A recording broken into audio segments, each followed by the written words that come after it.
Hello brothers, আসসালামু আলাইকুম। আশা করি যে যেখানে আছেন ভালো আছেন, সুস্থ আছেন। আজকে ইঞ্জিনিয়ারিং সেক্টরের একটা শেয়ার নিয়ে কথা বলবো। আশা করি এনজয় করবেন, শেষ পর্যন্ত সাথেই থাকবেন। তো প্রথমেই আমি আপনাদেরকে অনুরোধ করব, যারা এখন পর্যন্ত আমাদের এই চ্যানেলটি সাবস্ক্রাইব করেননি, সাবস্ক্রাইব করে নেবেন। চাইলে আমাদের টেলিগ্রাম চ্যানেলেও যুক্ত হতে পারেন। এখানে বিভিন্ন শেয়ারের টেকনিক্যাল অ্যানালাইসিস এবং ইন্ডেক্সের ব্যাপারে বিভিন্ন ধরনের আপডেট দেওয়া হয়ে থাকে।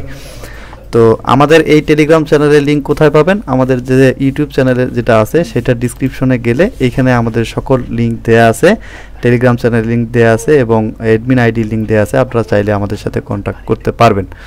তো আমাদের সাথে যুক্ত থাকলে আপনার যেটা হবে যে আমরা সকল ধরনের শেয়ার নিয়ে যেহেতু আলাপ আলোচনা করি, ইন্ডেক্সের একটা আপডেট দেই, সেই ক্ষেত্রে আপনারা আমাদের সাথে কানেক্ট থাকতে পারবেন। আমাদের সকল আপডেট আপনারা দ্রুত পেয়ে যাবেন। তো এই হলো বিষয়। আমাদের মার্কেট মোটামুটি ভালো আচরণ করতেছে। গতকাল এবং পরশু দিনের যে মার্কেট ছিল, গত 2-3 দিন থেকে আমাদের মার্কেট মোটামুটি ভালো করতেছে। তো এটা আসলে একটা ভালো মানের বাজার। সেই হিসেবে যদি আপনারা চিন্তা করেন যে যে সেক্টরগুলো এখন মুভ করতেছে, যেমন টেক্সটাইল সেক্টর এবং ইঞ্জিনিয়ারিং সেক্টর মোটামুটি এখন ভালো করতেছে। 2-3 দিন থেকে আমরা দেখতেছি এই সেক্টর দুইটার সকল শেয়ারের প্রাইস কিন্তু একদম বটম প্রাইসে চলে গেছে। তো টেক্সটাইল সেক্টর নিয়ে ইতিপূর্বে আমরা বিভিন্ন ধরনের কথাবার্তা বলছি। আজকে একটু ইঞ্জিনিয়ারিং সেক্টরের দিকে আমরা ফোকাস করব। ইঞ্জিনিয়ারিং সেক্টরটা গত 3 দিন ধরে দেখতেছি যে যেগুলা প্রাইস একদম বটমে চলে গেছে, সেই শেয়ারগুলো কিন্তু এখন আস্তে আস্তে ওঠার চেষ্টা করতেছে, অর্থাৎ ট্রেন্ড রিভার্সালের একটা আভাস দিচ্ছে। সে কারণে আমরা ইঞ্জিনিয়ারিং সেক্টর থেকে আজকে একটা শেয়ার সিলেকশন করছি, সেটা হলো বিএসআরএম স্টিল। বিএসআরএম স্টিল এ সম্পর্কে মোটামুটি সবাই জানেন, বাংলাদেশের নাম্বার 1 একটা রড কোম্পানি। এটা কনস্ট্রাকশনের কাজে যারা জড়িত আছেন সকলেই জানেন যে বিএসআরএম নাম্বার 1 রড কোম্পানি। তো এরা মোটামুটি বাংলাদেশে একতরফা কিছুদিন বিজনেস করছিল। তো এখনও মোটামুটি ভালো সুনাম আছে তাদের, তারা ভালো ব্যবসা করতেছে বাংলাদেশে। তো এটা হলো মোটামুটি কোম্পানি সম্পর্কে মানুষের যে ইমেজ সেটা বললাম। আর এটার ফান্ডামেন্টাল ইনফরমেশন যদি দেখেন তাহলে এটা একটা এ ক্যাটাগরি শেয়ার, ইঞ্জিনিয়ারিং সেক্টরের একটা ভালো মানের মোটামুটি বলতে পারেন যে ফান্ডামেন্টাল শেয়ার। পি রেশিও যদি এটা দেখেন 5.85, ইপিএস 9.04 এবং এটা নেট অ্যাসেট ভ্যালু হলো 82 টাকা 43 পয়সা, যেটা আমাদের প্রাইস এখন বর্তমান 52 টাকা 90 পয়সা আছে, অর্থাৎ আন্ডার ভ্যালুড অবস্থায় আছে। আমরা বলতে পারি যে ন্যাবের নেট অ্যাসেট ভ্যালুর যে যদি আপনি তুলনা করেন বর্তমান প্রাইসের সাথে, সেক্ষেত্রে এটা কিন্তু রিজনেবল প্রাইসে আছে। আর যদি আপনি আমাদের ইপিএসগুলো দেখতে চান, Q1, Q2, Q3, এটা যেহেতু জুন ক্লোজিং শেয়ার, আমাদের Q2 এবং Q3 যেটা দেখাচ্ছে সেটা ছিল গত বছরের। তো আপনারা খেয়াল করবেন যে অ্যানুয়াল ইপিএসটা কিন্তু লাস্ট যে অ্যানুয়াল ইপিএসটা ডিক্লেয়ার করছে সেটা কিন্তু গত বছরের তুলনায় ভালো ছিল। তো গত বছর ছিল প্রায় 8, 8.5 এরকম কাছাকাছি ছিল, কিন্তু এবারে কিন্তু তারা ইপিএসটা ভালো দিয়েছে 10.10, তো যেটা গতবারের তুলনায় 2.18 বেশি। তো এটা মোটামুটি আমরা ভালো দেখতে পাচ্ছি। Q1টাও তারা ভালো দিয়েছে, গতবারের তুলনায় এবার 1.05 বেশি দিয়েছে। ডিভিডেন্ড তারা 32% দিয়েছে, যেটা এখন বর্তমান প্রাইসের কনসিডারেশনে ডিভিডেন্ড ইল্ড আসে 6.05। এই সমস্ত বিষয় বিশ্লেষণ যদি করেন তাহলে আমরা বলতে পারি যে মোটামুটি কোম্পানির অপারেশনটা কিন্তু ভালো চলছে এবং কোম্পানি কিন্তু প্রফিটে আছে। তারা কিন্তু একটা প্রফিটেবল কোম্পানি, দিন দিন কিন্তু তাদের যে কোম্পানির আর্নিং যে গ্রোথ সেটা কিন্তু বাড়তেছে। আর নেট অপারেটিং ক্যাশ ফ্লো যদি দেখেন তাহলে দেখবেন যে বিগত দিনগুলোতে লাস্ট অ্যানুয়াল যে ইপিএস যখন প্রকাশ করছে তখন যে নেট অপারেটিং ক্যাশ ফ্লোটা দেখা ছিল সেটাও কিন্তু মাইনাস ছিল, কিন্তু Q1-এ কিন্তু তারা আস্তে আস্তে রিকভারির দিকে যাচ্ছে। মাইনাস ছিল বলতে কি, এই নেট অপারেটিং ক্যাশ ফ্লোটা কিন্তু খুব একটা খারাপ না, এটা কিন্তু ভালো। এটা 12, তারপরে 14, 16, এটা কিন্তু খারাপ না, ভালো। কিন্তু গত বছর তাদের পারফরমেন্স যেরকম ছিল বা তাদের রিজার্ভ যে পরিমাণ ছিল নেট অপারেটিং ক্যাশ ফ্লো যেটা, তার থেকে কিছু পরিমাণ কমে গেছে। তাই বলে এটা যে খারাপ তা কিন্তু বলা যাবে না। Q1টা কিন্তু গত বছরের তুলনায় এবারে কিন্তু 0.027 বেশি আসছে। অর্থাৎ আপনি এই ফান্ডামেন্টাল সকল ইনফরমেশন যাচাই বাছাই করার পরে এটাকে কিন্তু আপনি ফান্ডামেন্টাল শেয়ার হিসাবে কিন্তু কাউন্ট করতে বাধ্য থাকবেন। এটা ফান্ডামেন্টালি একটা স্ট্রং শেয়ার। এবার যদি আসেন শেয়ার হোল্ডিংয়ের ব্যাপারটায়, শেয়ার হোল্ডিংয়ে কিন্তু এখানে ডিরেক্টরদের কাছে আছে 72%, ইনস্টিটিউটের কাছে কিন্তু আছে হলো প্রায় 17.63%, অর্থাৎ বেশিরভাগ শেয়ারই কিন্তু ডিরেক্টর এবং ইনস্টিটিউটের কাছে। আর পাবলিকের কাছে মাত্র আছে 10%, যেটা 3.76 কোটি 3.76 কোটি সংখ্যক শেয়ার আমাদের পাবলিকের কাছে আছে। ইভেন এখানে বিদেশি যে বিনিয়োগকারী, সেই বিদেশি বিনিয়োগকারীও কিন্তু এটার সাথে ইনভলভ আছে। অর্থাৎ আপনি শেয়ার হোল্ডিংয়ের দিকে তাকালেও কিন্তু এটা কিন্তু খুব ভালো একটা পজিশনে আছে, যেটাতে পাবলিকের কাছে সবচেয়ে কম শেয়ার এবং ডিরেক্টর এবং ইনস্টিটিউটের কাছে সবচেয়ে বেশি শেয়ার রয়েছে। তো এই হলো ফান্ডামেন্টাল সকল ইনফরমেশন। এবং গত এক বছরে যদি লাস্ট যে আমরা এই বর্তমান সময়ের যদি গত বছরের চিন্তা করেন, সেখান থেকে কিন্তু 17% কমে কিন্তু শেয়ারের প্রাইসটা অবস্থান করতেছে।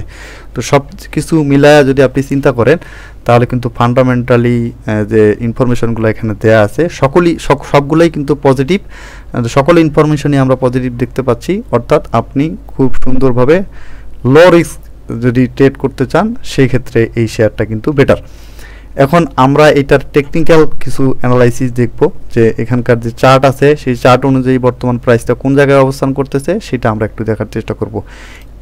এইখানে খালি চোখে যদি এখানে দেখতে চান, আপনারা দেখতে পাচ্ছেন যে এখানে মোটামুটি একদম বটমে কিন্তু আছে। গত এক বছরে কিন্তু এই যে প্রাইসে আমাদের ছিল, এখানে যদি আপনারা দেখেন 52 সপ্তাহের মধ্যে সর্বোচ্চ প্রাইস ছিল 68 টাকা আর সর্বনিম্ন প্রাইস ছিল 49 টাকা 60 পয়সা।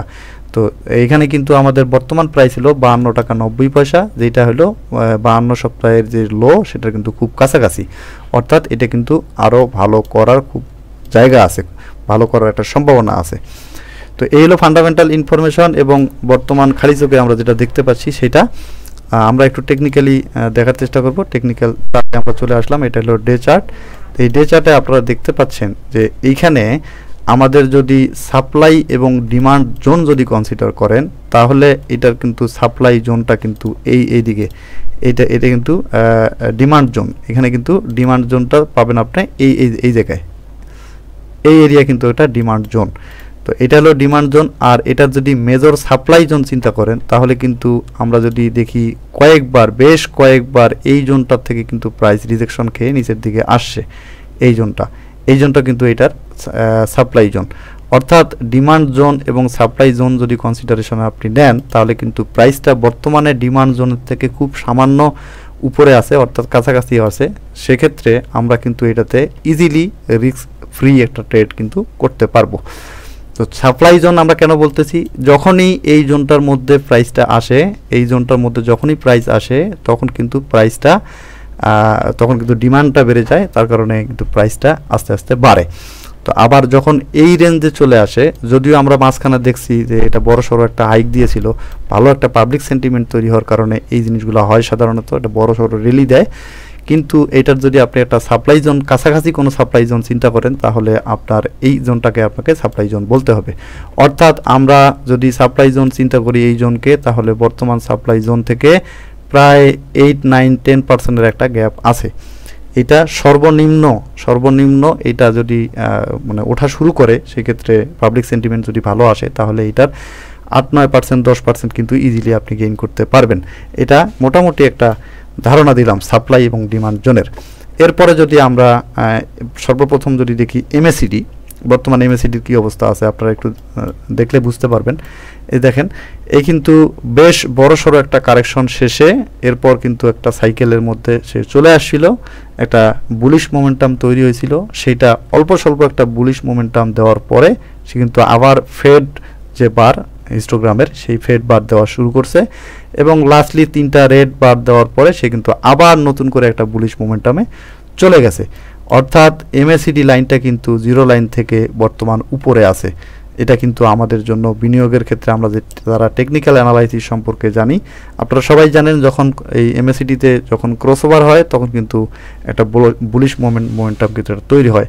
সেই মোমেন্টামটা কিন্তু আমরা এমএসিডিতে পাচ্ছি এবং আমরা দেখতে পাচ্ছি যে এমএসিডি লাইনটা কিন্তু খুব শার্পলি উপরের দিকে যাচ্ছে। অর্থাৎ আমরা এই শেয়ারে একটা মোমেন্টামে এখন আসি, এটা বলতে পারতেছি। এরপর যদি আপনারা দেখেন আরএসআই, বর্তমান আরএসআইয়ের কী অবস্থা, এখন দেখেন বর্তমান আরএসআই কিন্তু 47.38, যেটা হলো 50-এর খুব কাছাকাছি। অর্থাৎ আমরা যখন কোনো শেয়ারের আরএসআই 40-এর উপরে চলে যায়, 50-এর কাছাকাছি থাকে, তখন কিন্তু একটা খুব দ্রুতই একটা যে বুলিশ মোমেন্টাম তৈরি হবে, সেটা কিন্তু আমরা আন্দাজ করে নেই। তো তো এই দিক থেকেও কিন্তু আমরা পজিটিভনেস পাচ্ছি। আরএসআই এবং এমএসিডির দিক থেকে যদি আপনারা খেয়াল করেন তাহলে কিন্তু আমরা মোটামুটি ভালো একটা পজিশনে আছে সেটা বলতে পারি। সেই সাথে সাপ্লাই এবং ডিমান্ড জোনটা তো আমি আপনাদেরকে বললামই যে এখানে মোটামুটি একটা 10%-এর গ্যাপ আছে। মিনিমাম সাপ্লাই জোন যেখানে সেটার থেকে আমরা 10% দূরে আছি, অর্থাৎ আমরা মোটামুটি একটা রিস্ক ফ্রি অবস্থায় আসি বলতে পারেন। তো এই হলো মোটামুটি এমএসিডি, আরএসআই এবং সাপ্লাই ডিমান্ড জোন।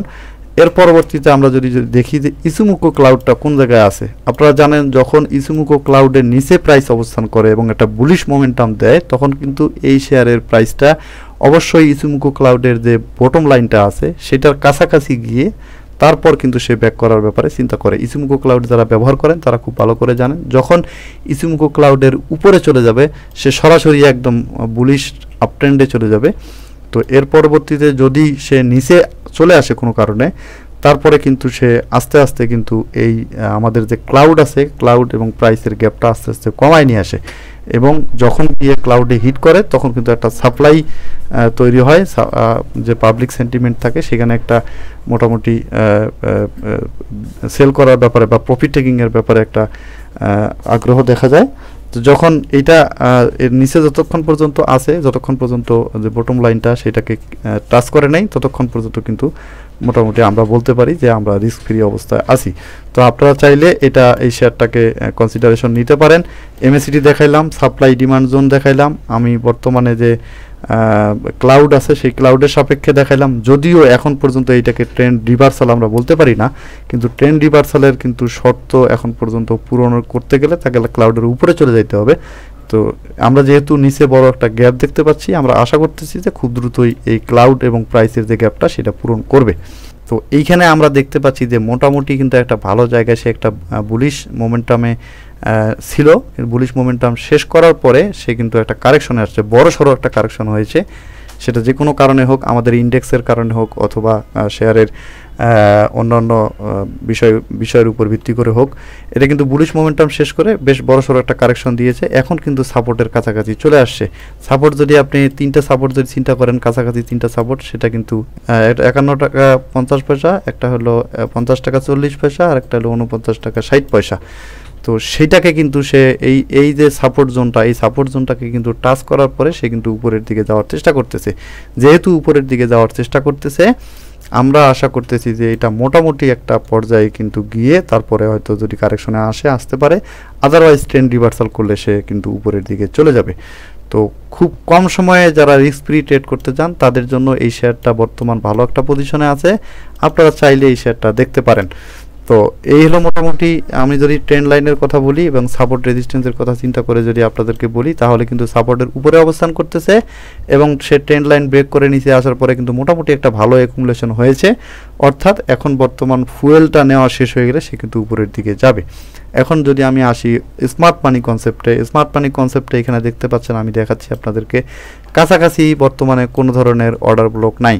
এখন সর্বশেষ যদি আপনি অর্ডার ব্লক খেয়াল করেন, এইটার এই প্রাইসের উপরে যদি খুব কাছাকাছি অর্ডার ব্লক চিন্তা করেন, তারপরেও এখানে মোটামুটি একটা পার্সেন্টেজ কিন্তু 5% 6%-এর একটা গ্যাপ কিন্তু আছে। তো এই 5% 6%-এর একটা যেহেতু গ্যাপ আছে, তো এই আমি আশা করতেছি যে যদি ট্রেন্ড রিভার্সাল হয়, এটা অবভিয়াসলি খুব ভালো একটা ফোর্স নিয়ে এই অর্ডার ব্লককে ব্রেক করে ভালো একটা ভলিউম নিয়ে সে উপরের দিকে চলে যাবে এবং সে এই যে এখানে যে লোয়ার হাইটা আছে, এই লোয়ার হাইটাকে ক্রস করে যদি চলে যায়, তারপরে সে আবার রিটেস্টের জন্য আসবে। এই রিটেস্টমেন্ট শেষে সে উপরের দিকে যাবে। অর্থাৎ আমি যদি আপনাদেরকে ক্লিয়ার ছবিটা দেখাই, তাহলে এটাকে চেঞ্জ অফ ক্যারেক্টার করতে গেলে কি শর্ত পূরণ করতে হবে। এখন বর্তমানে যেখানে প্রাইসটা আছে সেই প্রাইসটা আমাদের লাস্ট যে রেজিস্ট্যান্স তৈরি করছিল সেই রেজিস্ট্যান্সের নিচে অবস্থান করতেছে। এইটা যদি আমরা চিন্তা করি লাস্ট লোয়ার হাই, তাহলে এই লাস্ট লোয়ার হাইকে সে এখান থেকে ক্রস করে উপরের দিকে যাবে।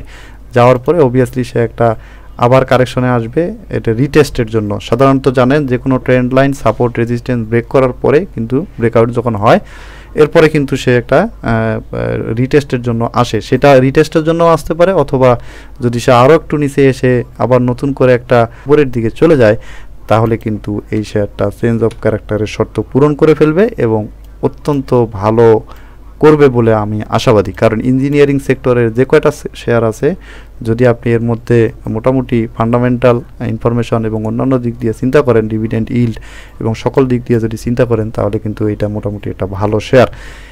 ইভেন যদি আপনি এই আপ ট্রেন্ডটা ধরার জন্য ওয়েট না করেন, তাহলেও কিন্তু এখানে মোটামুটি বর্তমানে যে একটা প্রাইস আছে, সে যদি ডাউন ট্রেন্ডেও চলে যায়, বর্তমান যে বাজারের অবস্থা এবং সেক্টরের যে পরিস্থিতি, তাতে যদি ভালো একটা ভলিউম পায়, এখানে ইজিলি 7-8% একটা প্রফিট আপনি টেক করে চুপচাপ বসে থাকতে পারেন। এরপরে যখন সে রিট্রেসমেন্ট করবে, রিট্রেসমেন্ট করার পরে সে যখন উপরে যাওয়া শুরু করবে, তখন আপনি আবার বাই দিতে পারবেন, অসুবিধার কিছু নাই। আমি আপনাদেরকে সাজেস্ট করব, যারা শর্ট টার্মে একটা মোটামুটি ভালো প্রফিট চান, তারা এই শেয়ারে ইন করতে পারেন। এবং আমি আশা করতেছি যে আপনাকে হয়তো আগামী সপ্তাহ বা 10 দিনের মধ্যে একটা মোটামুটি ভালো প্রফিট দেবে। এই ছিল মোটামুটি বিএসআরএম নিয়ে আলাপ আলোচনা। আপনারা যারা এতক্ষণ আমাদের সাথে ছিলেন, আপনাদেরকে অসংখ্য ধন্যবাদ। সবাই ভালো থাকবেন। অবশ্যই এই চ্যানেলটা সাবস্ক্রাইব করে রাখবেন এবং সেই সাথে বেল বাটনে ক্লিক করে রাখবেন।